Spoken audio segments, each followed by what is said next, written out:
Assalamualaikum warahmatullahi wabarakatuh. Pemirsa Media Center Sekolah Tinggi Agama Islam Miftahul Ula, saya Rino Arum Puspitasari bersama Yayasan Pondok Pesantren Miftahul Ula dan Sekolah Tinggi Agama Islam Miftahul Ula. Alhamdulillah pada kesempatan ini hadir narasumber kita yang sangat cantik dan sangat menginspirasi, yaitu Ibu Muthaharoh. Assalamualaikum Ibu Muthaharoh. Waalaikumsalam warahmatullahi wabarakatuh. Selamat datang Ibu di acara podcast Media Center Sekolah Tinggi Agama Islam Miftahul Ula. Selama 30 menit ke depan kita akan berbincang santai tentang kurikulum merdeka pendidikan anak usia dini. Baik. Sebelum kita mengawali perbincangan kita hari ini, bagaimana Bu kabarnya hari ini? Alhamdulillah baik, sehat walafiat. Ya. Semoga kita selalu diberikan kesehatan oleh Allah Subhanahu wa taala. Walaupun jam menunjukkan waktu udah siang, tapi kita tetap semangat ya Bu. Semangat selalu. Mengenai kurikulum merdeka yang diterapkan oleh pendidikan anak usia dini ini, bagaimana cara pengimplementasikannya dalam di ranah kuliah gitu Bu? Oh baik, terima kasih. Kebetulan saya sendiri ini adalah dosen PIAUD, biasanya sering menekankan pada mahasiswa bagaimana implementasi kurikulum pendidikan anak usia dini, karena mayoritas sudah mengabdi di lembaga, mereka harus memahami implementasi kurikulum merdeka itu sendiri. Kalau dulu mayoritas walaupun K13 pada prakteknya itu masih berbasis klasikal, setidaknya hari ini harus berubah bahwasanya kurikulum merdeka ini adalah merdeka untuk anak, dalam artian mereka bebas bermain, bebas memilih kegiatan bermain, di mana kegiatan mainnya itu tidak lepas dari capaian pembelajaran atau tujuan yang ingin dicapai oleh lembaga itu sendiri. Kemudian dari sisi pendidiknya atau gurunya itu juga harus bervariasi, membuat inovasi bagaimana memfasilitasi pembelajaran untuk anak usia dini itu biar mereka bebas bermain, namun sesuai dengan tujuan yang ingin dicapai, seperti itu. Berarti lebih ke penerapannya sekarang itu kalau pendidikan anak usia dini lebih ke merdeka bermain dan merdeka belajar gitu ya Bu? Betul, merdeka. Dalam hal itu seperti profil pelajar Pancasila. Iya. Yang dicampurkan dengan hal-hal yang lebih ke religius ya Bu? Oh, kalau ya memang. Jadi begini, selain kita ingin mencapai, lembaga itu ingin mencapai perkembangan kemampuan anak, itu harus ditanamkan juga terkait dengan religius. Semisal di lembaga tersebut cenderung lebih pada karakteristik lembaga sendiri itu ya, mungkin di wilayah pesantren bisa menanamkan religius melalui kegiatan-kegiatan praktek sholat, hafalan surat pendek dan lain sebagainya. Mungkin kalau untuk di lembaga yang di situ daerahnya untuk kearifan lokalnya, kalau sekarang sering diajarkan terkait dengan seni, yaitu nanti bisa diinkludkan di situ. Jadi anak minatnya di ranah mana, kemudian disesuaikan dengan karakteristik masyarakat tersebut, lembaga tersebut, kemudian dari karakteristik anak itu sendiri, seperti itu. Itu Bu, perihal Ibu sebagai guru, apakah ada suatu kendala ketika menerapkan dalam hal kurikulum merdeka atau kurikulum belajar bermain itu, apakah ada suatu kendala sehingga mungkin yang awalnya kita kan sebelumnya menerapkan kurikulum K13, sehingga apakah ada suatu hal yang membuat Ibu kesulitan atau kendala dalam langsung ke kurikulum merdeka itu? Kendala pasti ada ya. Sebenarnya sama, kurikulum 13 sama kurikumer itu dalam proses pembelajarannya berpusat pada anak. Kalau bahasanya biasanya student center itu ya. Cuman kalau khusus di merdeka, kurikulum merdeka ini untuk menghadapi zaman abad 21 ini kan kalau biasanya anak ini cenderung di gadget ya. Jadi ketika gurunya tidak memberikan fasilitasi pembelajaran yang menarik untuk anak yang tidak sesuai dengan karakter anak, itu nanti akan sulit menerapkan pembelajaran yang berpusat pada anak, di mana pembelajaran itu benar-benar bermakna. Kalau biasanya selama ini semua dianggap sama, jadi satu kegiatan main untuk semua anak. Ini guru harus benar-benar menerapkan bahwasanya pembelajaran itu berpusat pada anak, memfasilitasi pembelajaran dari kegiatan mainnya tidak hanya satu, ya, di mana di situ ada 4 kegiatan main minimal untuk anak usia 3 sampai 6 tahun. Kegiatan main atau densitas main biasanya kita menyebutkannya, di mana setiap kegiatan main tersebut memiliki jenis bermain, peran, pembangunan, dan main sensori motor. Jadi dari kegiatan-kegiatan main itu tersebut anak benar-benar merdeka. Cuman hari ini banyak pendidik yang mungkin kurang dalam menyiapkan, karena menganggapnya kegiatan itu banyak. Sebenarnya ketika kita sudah menerapkan, merencanakan, itu sangat mudah dan anak benar-benar bermain, bisa mengembangkan perkembangan anak sesuai dengan minatnya, dan bermainnya itu bisa bermakna untuk anak, seperti itu. Berarti untuk biar kurikulum merdeka atau kurikulum merdeka bermain itu menunjang untuk anak-anak semakin giat belajar, apa aja yang Ibu ketahui tentang yang udah Indonesia lakukan ini, sehingga kan selain gurunya juga harus kreatif, sehingga dari pendidikan seorang guru, apa yang Ibu ketahui sehingga bisa menunjang anak-anak usia dini itu lebih bisa memilih suatu hal terhadap minat bakat mereka ataupun dalam hal kepribadiannya mereka gitu, Bu. Baik, semua ini tidak terlepas dari berbagai pihak, ya. Makanya kita dalam suatu lembaga itu perlu mengajak atau melibatkan stakeholder, ya. Itu mulai dari wali murid, yayasan, kemudian pihak-pihak terkait. Kalau mungkin di PAUD biasanya kita sering ada Bunda PAUD, ada komite dan lain sebagainya. Kenapa dibutuhkan? Karena biasanya pada tahun ajaran baru itu kan kita suatu lembaga itu harus membuat kurikulum, ya, menyusun kurikulum di mana ini nanti targetnya bagaimana, kita mau menggunakan metode apa, yang ingin kita capai itu bagaimana. Maka pihak-pihak terkait itu harus dilibatkan, di mana nanti untuk mendukung, semisal contoh kecil, anak-anak di lembaga itu kan 2-3 jam. Kalau kita mau menerapkan kurikulum merdeka, contoh kecil tadi di mana targetnya di lembaga ini ke religius tadi, hafal surat pendek, maka harus dilakukan pembiasaan di sekolah. Di lembaga.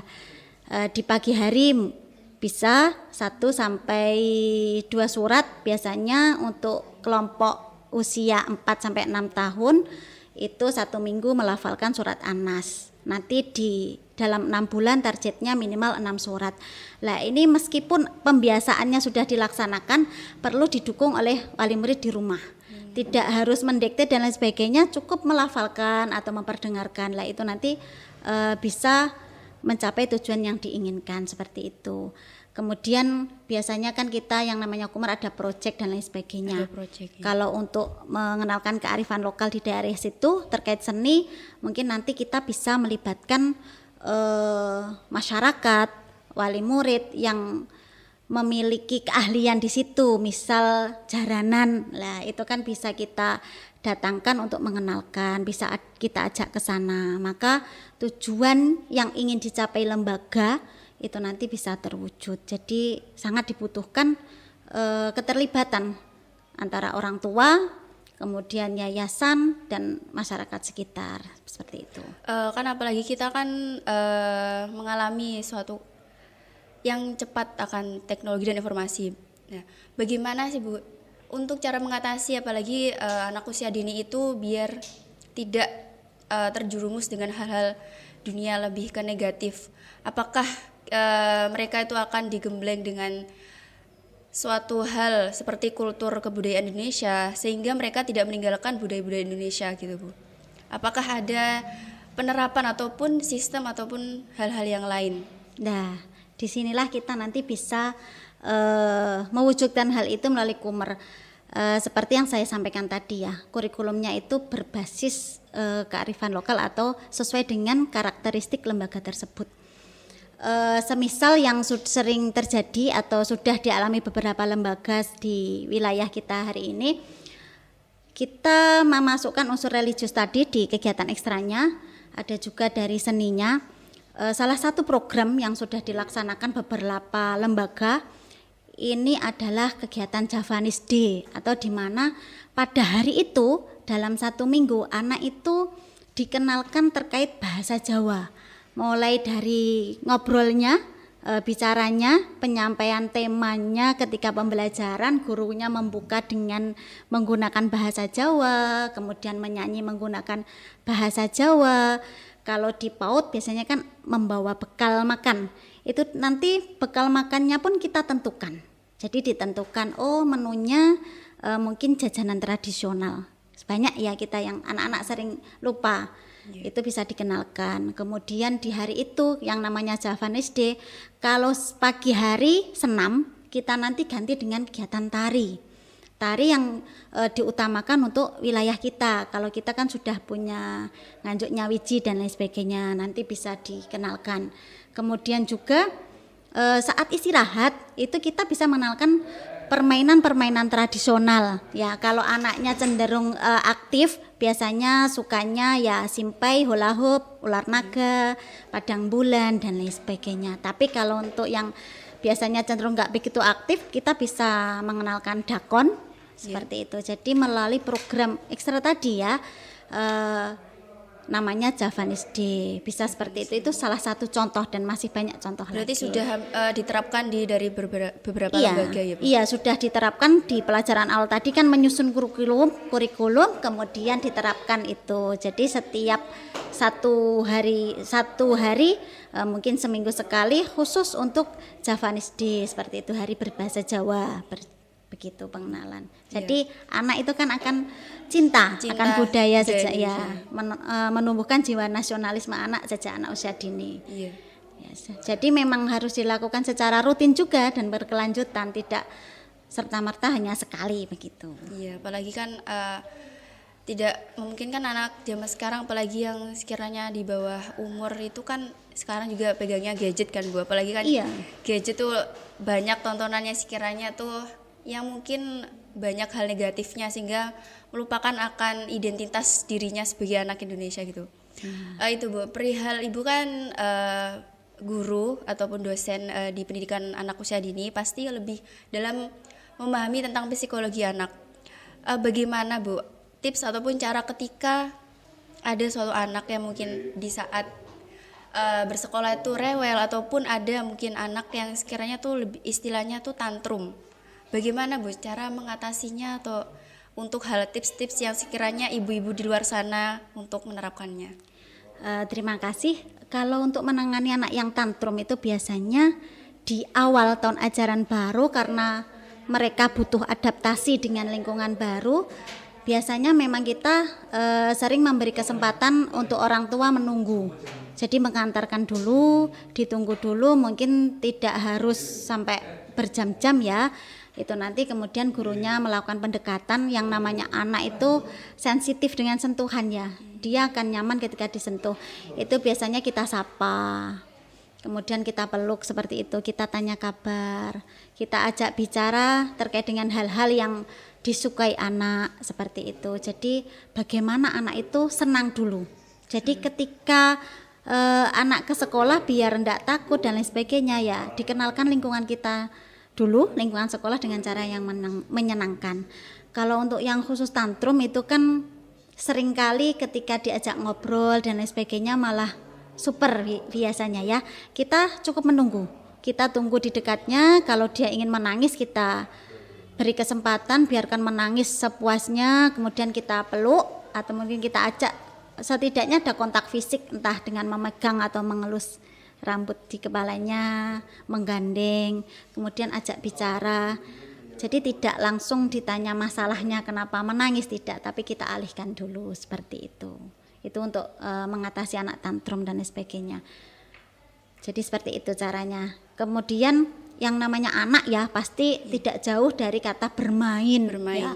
Bermain. Jadi kenapa ya di PAUD itu harus ada APE dalam dan APE luar untuk anak-anak yang suka bermain secara fisik ya, ada ayunan, perosotan dan lain sebagainya, kita harus mewadahi hal itu, wajib ada itu. Kemudian untuk di APE dalam, anak juga beraneka ragam, ada yang suka menyusun balok, ada yang suka menggunting dan lain sebagainya, kita fasilitasi di situ. Makanya tadi kenapa harus menyiapkan berbagai macam jenis main dan kegiatan main, tapi melalui bermain ya, bermain menggunakan benda-benda konkret dan aman untuk anak seperti itu. Tapi tetap apa ya, Merdeka Bermain itu apakah masih ada tetap menerapkan kalistung seperti membaca, menulis, hitung? Kalistung pasti tetap ada, tapi caranya kan seperti itu. Bagaimana guru itu mengenalkan pada anak. Semisal kita mengenalkan huruf, boleh, karena itu memang perlu ya. Cuman kan tidak secara drill. Misal ditulis, dibaca berulang, tidak. Kita bisa menggunakan barang dari lingkungan sekitar seperti kartu huruf dan lain sebagainya. Kalau yang sekarang kan suka gadget itu ya, di lembaga-lembaga sudah banyak yang memiliki LCD dan lain sebagainya, atau mungkin TV. Itu di kegiatan awal kita bisa menayangkan video itu nanti ini huruf apa dan lain sebagainya melalui kegiatan bermain. Seperti itu ya. Untuk membaca, menulis boleh. Memang itu harus dikenalkan ya. Cuman melalui kegiatan bermain yang menyenangkan begitu. Berarti peran orang tua ataupun sebagai wali murid itu sangat mendukung untuk mensukseskan kurikulum Merdeka atau Merdeka Bermain ini ya Bu? Iya, sangat. Ketika mungkin ada suatu hal yang bisa mendukung kurikulum Merdeka ataupun kurikulum belajar ini, apa sih yang mungkin harus diterapkan ataupun yang harus diketahui oleh seorang orang tua yang memiliki anak usia dini itu? Ya, memberi kebebasan. Iya. Jadi tidak boleh memaksa. Misal yang sering terjadi itu dalam kegiatan ketika anak bermain warna ya. Ketika anak bermain warna dia kan berimajinasi. Ada gambar orang tapi rambutnya dicat bagaimana, ada gambar ayam dicat bagaimana. Itu kan biasanya orang tua, oh itu salah, lah itu dihindari. Jadi biarkan mereka berimajinasi karena di situ anak membangun pengetahuannya. Nanti ketika anak sudah selesai lah, orang tua bisa bertanya itu menggambar apa. Itu karena mereka pasti punya alasan ya kenapa memberikan warna yang berbeda yang tidak sesuai dengan kondisi nyata. Kalau yang sering kita temui warna rambut itu hitam, putih, kemudian coklat, pasti ada imajinasi anak di mana dia menuangkan menjadi warna yang beraneka ragam seperti itu. Jadi memberi kebebasan tapi tetap mengarahkan. Yang kedua, sering diajak ngobrol atau mendampingi. Karena ketika ibu-ibu atau mungkin orang tua, orang di sekitar sudah sibuk dengan kegiatannya masing-masing, yang penting anak diam dikasih gadget kan seperti itu. Boleh kita beri tapi harus ada batasan waktunya. Mungkin lebih sering diajak ngobrol, difasilitasi dengan kegiatan bermain yang mungkin cenderung ke tradisional tadi yang menghindari gadget ya. Kalau di desa masih ada mungkin melempar bola, mungkin bermain gedrek seperti itu. Kalau tidak bisa setidaknya boleh pakai gadget tapi didampingi dengan jarak antara melihat gadgetnya dengan anaknya. Terus yang ditonton itu apa, coba ditanyakan apakah anak memahami apa yang ditonton itu dan lain sebagainya. Kalau ada yang kurang pas bisa dialihkan seperti itu. Itu Bu, sebelum kita mengakhiri perbincangan hari ini, apakah pesan-pesan yang Ibu sampaikan kepada mahasiswa STIM itu perihal tentang agar mereka tuh semangat ataupun giat dalam belajar untuk menghadapi kurikulum Merdeka ini, atau mungkin memberikan suatu pesan-pesan terhadap anak-anak yang di luar sana ataupun kepada wali murid ataupun wali orang tua maksudnya. Baik, kalau untuk mahasiswa ya, utamanya harus benar-benar terus belajar ya, mengikuti keilmuan terbaru, karena ilmu itu selalu berkembang dan berkembang. Kalau kita tidak mengikuti perkembangan maka nanti kita akan ya gagal di lapangan seperti itu kan. Jadi harus benar-benar belajar dan mengikuti perkembangan keilmuan. Kemudian jangan takut untuk mencoba hal baru seperti itu, karena kita utamanya yang prodi PIAUD pasti mau ndak mau kita nanti akan terjun di dunia pendidikan dan khususnya di anak usia dini. Maka yang paling dibutuhkan itu adalah kedekatan kita ya, tidak sekedar bagaimana menyampaikan materi, tapi kita harus dari sisi perasaan dan sebagainya harus bisa dekat dengan anak seperti itu. Jadi harus mencintai dulu, mencintai anak-anak, mencintai profesinya, kemudian lakukan semua hal secara totalitas. Jadi kalau memang sudah terjun, laksanakan. Bisa tidak bisa kita maju sambil belajar. Jangan takut salah, nanti ketika salah ya kita benahi seperti itu. Itu untuk mahasiswa, kemudian untuk mungkin para orang tua. Sekali lagi ini zamannya sudah abad 21, kita tidak cukup dengan pandai saja, tapi kita harus memiliki keterampilan ya, mulai dari keterampilan pembelajaran, keterampilan literasi dan keterampilan hidup seperti itu nggih. Jadi setidaknya dahulukan keterampilan anak dalam hal menyelesaikan masalah anak itu sendiri, dari hal terkecil semisal merapikan alat setelah digunakan. Dia bisa merawat dirinya, mungkin ini jadwalnya makan, ini waktunya merapikan. Kemudian juga pembiasaan baik. Tadi kan kita bicara Kumer itu terkait karakter juga ya. Pembiasaan baik, terbiasa mengucapkan maaf, terima kasih, tolong menolong. Jadi selalu diawali dengan kata-kata itu.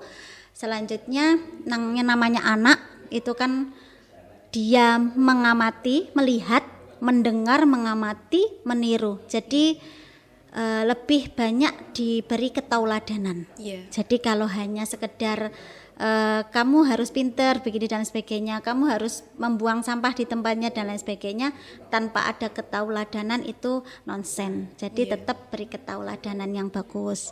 Kemudian diajak bicara yang baik, diajak komunikasi dan berikan sentuhan. Karena biasanya kurang sentuhan itu ya seperti itu, anak kurang dekat dengan kita seperti itu. Sentuhan ini dalam berarti sentuhan kasih sayang ya, dipeluk. Iya. Ya udah Bu, terima kasih telah meluangkan waktu di acara podcast hari ini. Sayangnya waktu telah memisahkan kita. Semoga lain waktu kita bisa berbincang lagi. Insyaallah, siap.